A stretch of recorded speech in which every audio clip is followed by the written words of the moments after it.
Swimming in open water is essential for your triathlon training. Now, I'm here today at Vobster Quay, which is a managed open water swimming venue.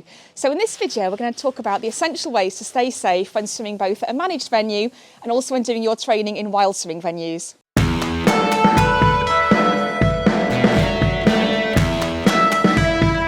So Richard, you're full-time coach here at Vobster Quay, which is an open water swimming venue. So just talk us through the benefits of swimming at a managed venue like this.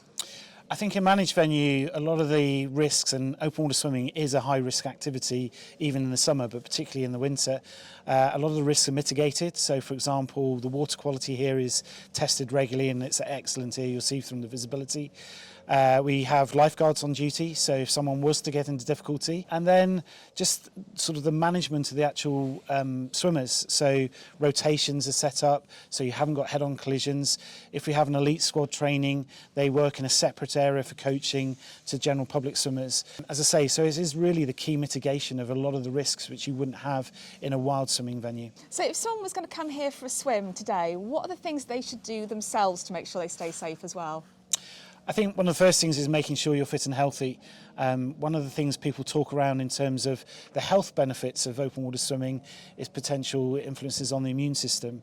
If you've got a cold or a virus, your immune system's already under pressure or suppressed, so you shouldn't be getting into even clean water, but particularly if you were wild swimming, going into dirty water, you're actually increasing your risk of further infection and that sort of side of things. Having the right equipment for what you're planning on doing, so that's not just equipment for wearing in the water, it's having warm clothes for before and most importantly preparing for your post-swim recovery. So having layers that you can put on and go through that rewarming process. And even in the summer, if you're doing a 4K swim, you're potentially going to get cold and you need to have that post-swim recovery planned. So it's really important to have a plan for getting out of the water as well as being in the water safely. Yep, knowing your entry and exit points, and as I say, being able to get out of the water and quickly get changed so you can get warm and rewarm after your cold swim.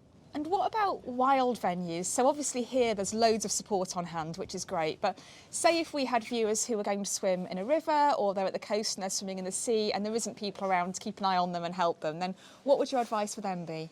I think the most important safety consideration is knowing the body of water you're swimming in. So doing some research, talking to local swimming groups who regularly use that water, finding out about the water quality, finding out whether there are currents or tides which are going to influence, looking at the weather forecast and the potential change for weather.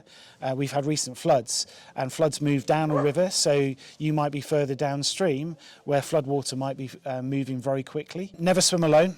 People say you swim at your own risk. You never swim at your own risk. If you need rescuing, you put other people's lives at risk. So have a swim buddy. If you're in tidal or water with a current, always have shore support, so that call for help. And then have an emergency plan, which is part of that call for help. And I think those are sort of the key principles of safe open water wild swimming. I think you also need to plan for how you're going to get to the water and the distance you've got to potentially walk. And that's really important in planning, again, your post-swim recovery. If you've got a 10 and 15 minute walk post-swim, you're potentially putting yourself at risk of getting hypothermia if you haven't planned that post-swim recovery.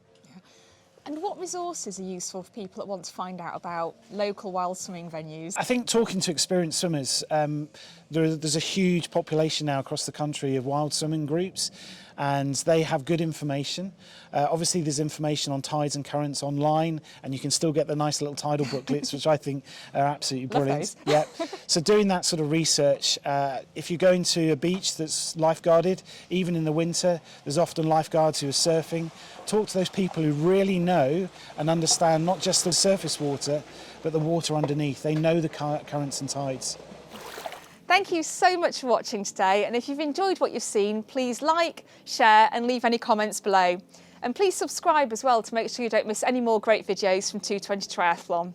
If you're looking for more training tips, gear reviews and advice, then please head to 220triathlon.com. We'll see you soon.